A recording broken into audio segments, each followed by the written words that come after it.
محمد. اللهم إني أسألك برحمتك التي وسعت كل شيء وبقوتك التي قهرت بها كل شيء وخضع لها كل شيء وذل لها كل شيء وبجبروتك التي غلبت بها كل شيء وبعزتك التي لا يقوم لها شيء وبعظمتك التي ملأت كل شيء وبسلطانك الذي على كل شيء وبوجهك الباقي بعد فناء كل شيء وبأسمائك التي ملأت أركان كل شيء وبعلمك الذي أحاط بكل شيء وبنور وجهك الذي أضاء له كل شيء. يا نور يا قدوس يا أول الأولين ويا آخر الآخرين، اللهم اغفر لي الذنوب التي تهتك العصام، اللهم اغفر لي الذنوب التي تنزل النقام، اللهم اغفر لي الذنوب التي تغير النعام،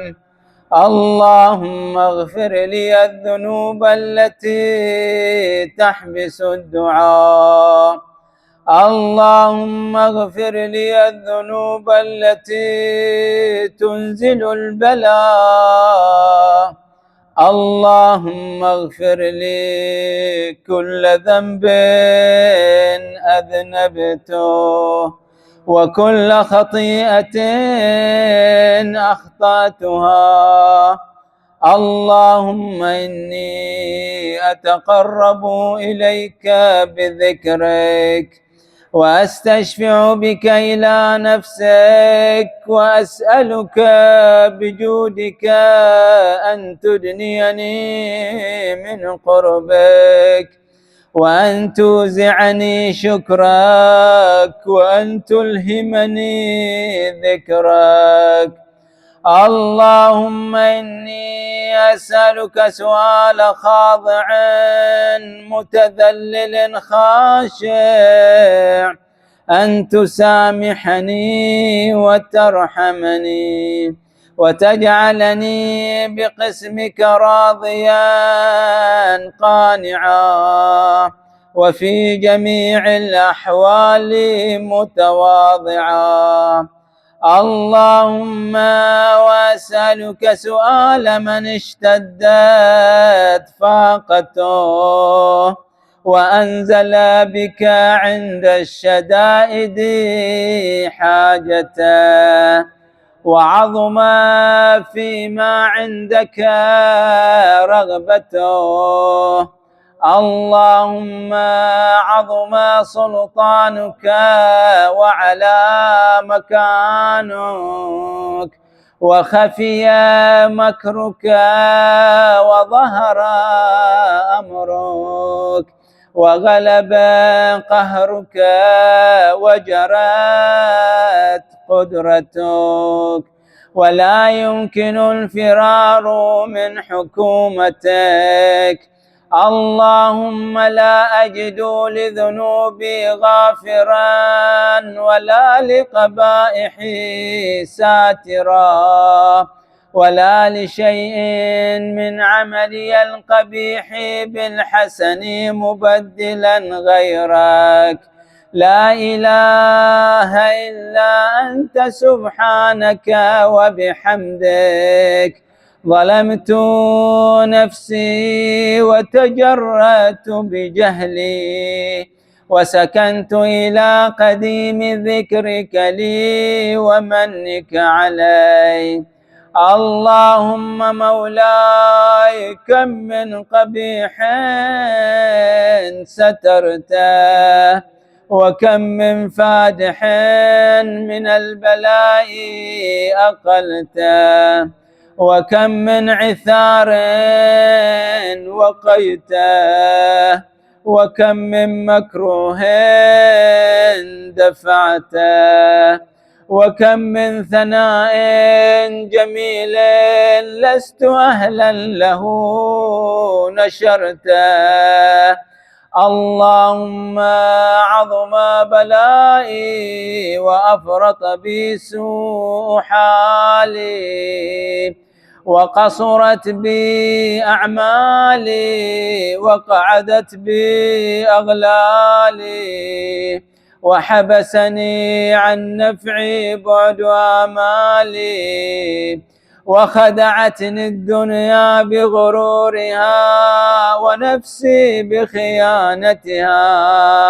ومطالي يا سيدي فأسألك بعزتك أن لا يحجب عنك دعائي سوء عملي وفعالي،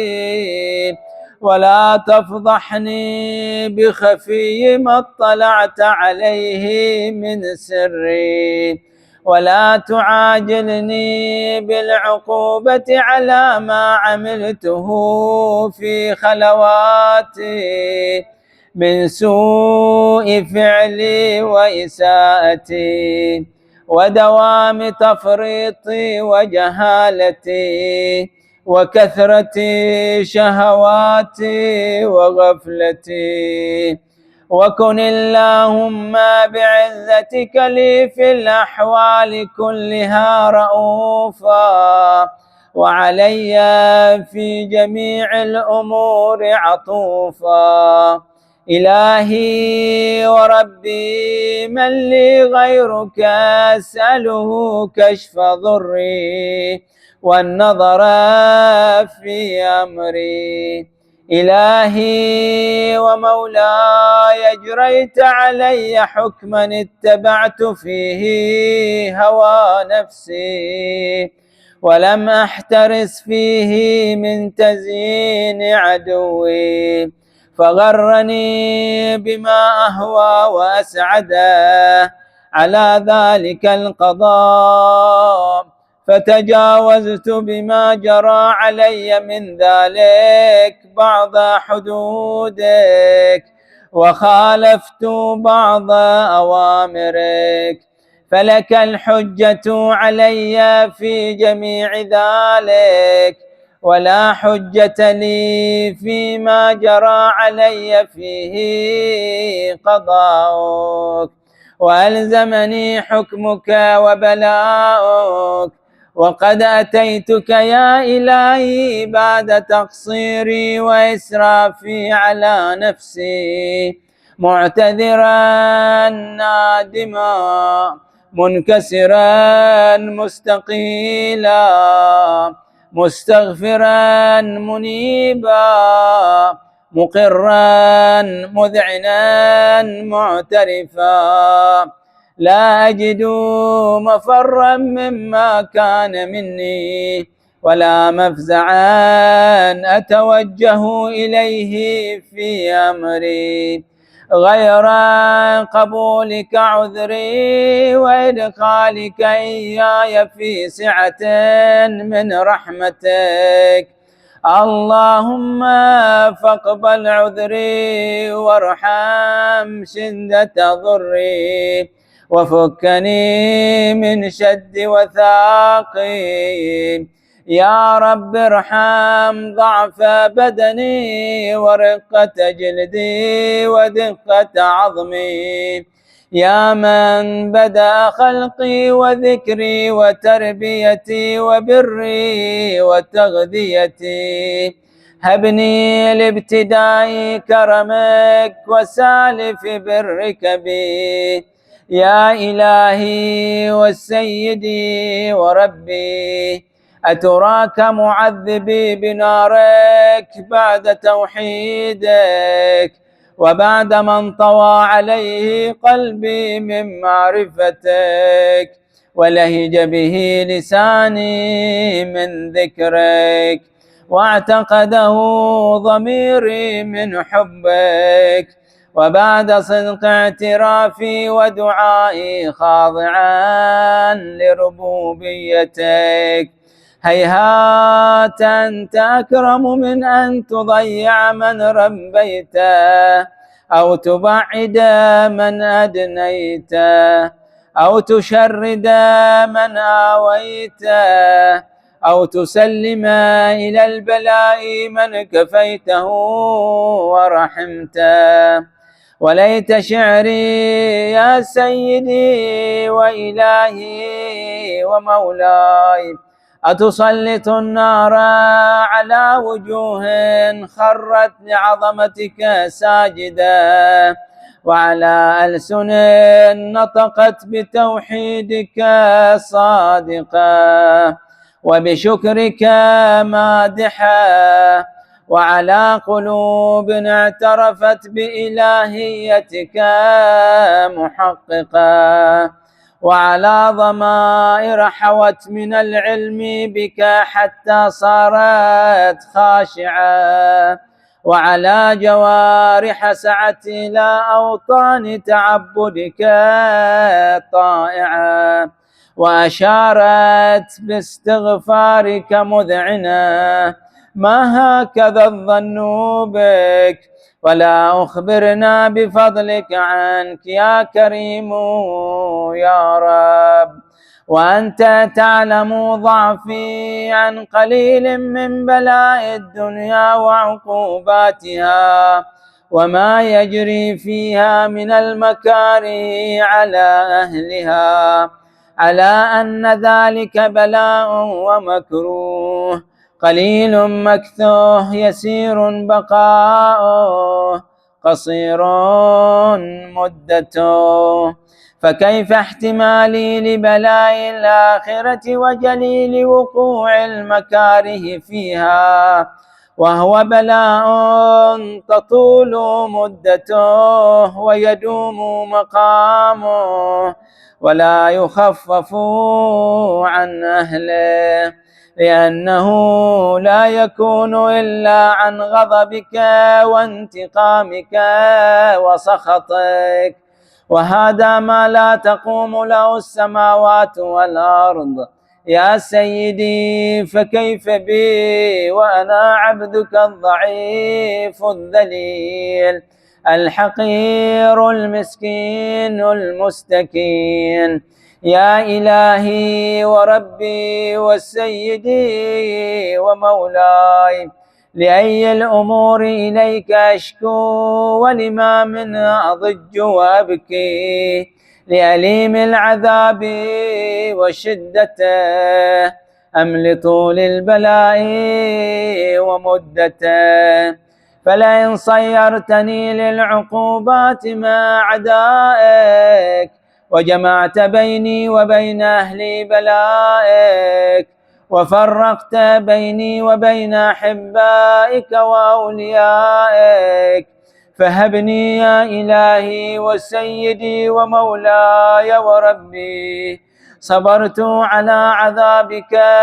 فكيف أصبر على فراقك؟ وهبني صبرت على حر نارك، فكيف أصبر عن النظر إلى كرامتك؟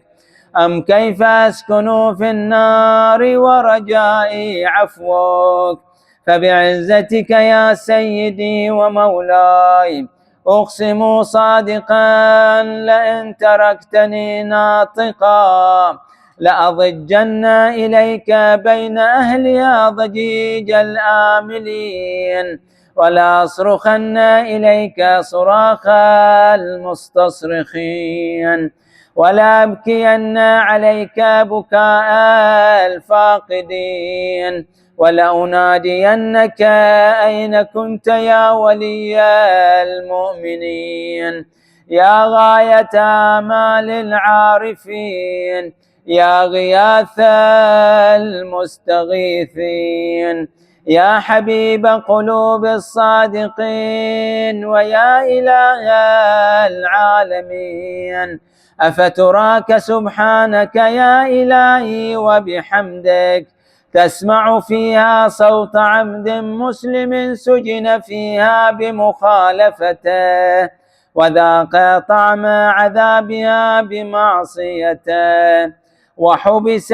بين أطباقها بجرمه وجريرته وهو يضج إليك ضجيج مؤمل لرحمتك ويناديك بلسان أهل توحيدك ويتوسل إليك بربوبيتك يا مولاي فكيف يبقى في العذاب وهو يرجو ما سلف من حلمك أم كيف تؤلمه النار وهو يأمل فضلك ورحمتك أم كيف يحرقه لهيبها وأنت تسمع صوته وترى مكانه أم كيف يشتمل عليه زفيرها وأنت تعلم ضعفه أم كيف يتقلقل بين أطباقها وأنت تعلم صدقه أم كيف تزجره زبانيتها وهو يناديك يا رباه أم كيف يرجو فضلك في عتقه منها فتتركه فيها هيهات ما ذلك الظن بك ولا المعروف من فضلك ولا مشبه لما عاملت به الموحدين من برك وإحسانك فباليقين يقطع لولا ما حكمت به من تعذيب جاحديك وقضيت به من إخلاد معانديك لجعلت النار كلها بردا وسلاما وما كانت لأحد فيها مقرا ولا مقاما لكنك تقدست أسماؤك أقسمت أن تملأها من الكافرين من الجنة والناس أجمعين وأن تخلد فيها المعاندين وأنت جل ثناؤك قلت مبتدئا وتطولت بالإنعام متكرما أفمن كان مؤمنا كمن كان فاسقا لا يستوون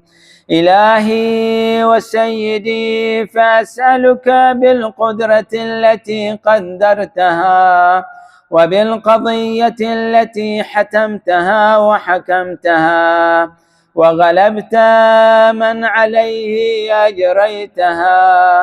أن تهب لي في هذه الليلة وفي هذه الساعة كل جرم أجرمته وكل ذنب أذنبته وكل قبيح أسررته وكل جهل عملته كتمته أو أعلنته أخفيته أو أظهرته وكل سيئة أمرت بإثباتها الكرام الكاتبين الذين وكلتهم بحفظ ما يكون مني وجعلتهم شهودا علي مع جوارحي وكنت أنت الرقيب علي من ورائهم والشاهد لما خفي عنهم وبرحمتك أخفيته وبفضلك سترته وأن توفر حظي من كل خير تنزله أو إحسان تفضله أو بر تنشره أو رزق تبسطه أو ذنب تغفره أو خطأ تستره يا ربي يا ربي يا رب، يا إلهي وسيدي ومولاي ومالك رقي، يا من بيده ناصيتي، يا عليما بضري ومسكنتي، يا خبيرا بفقري وفاقتي، يا ربي يا ربي يا رب، أسألك بحقك وقدسك وأعظم صفاتك وأسمائك أن تجعل أوقاتي في الليل والنهار بذكرك معمورة، وبخدمتك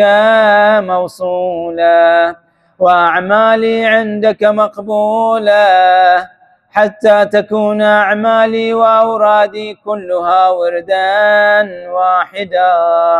وحالي في خدمتك سرمدا. يا سيدي يا من عليه معولي، يا من إليه شكوت أحوالي، يا ربي يا ربي يا رب،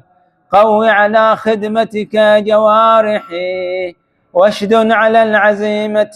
جوانحي، وهب لي الجد في خشيتك والدوام في الاتصال بخدمتك، حتى أسرح إليك في ميادين السابقين، وأسرع إليك في المبادرين، وأشتاق إلى قربك في المشتاقين، وأدنو منك دنو المخلصين، وأخافك مخافة الموقنين، وأجتمع في جوارك مع المؤمنين. اللهم ومن أرادني بسوء فأرد، ومن كادني فكد، واجعلني من أحسن عبيدك نصيبا عندك، وأقربهم منزلة منك، وأخصهم زلفة لديك، فإنه لا ينال ذلك إلا بفضلك. وجد لي بجودك، واعطف علي بمجدك، واحفظني برحمتك، واجعل لساني بذكرك لهجا، وقلبي بحبك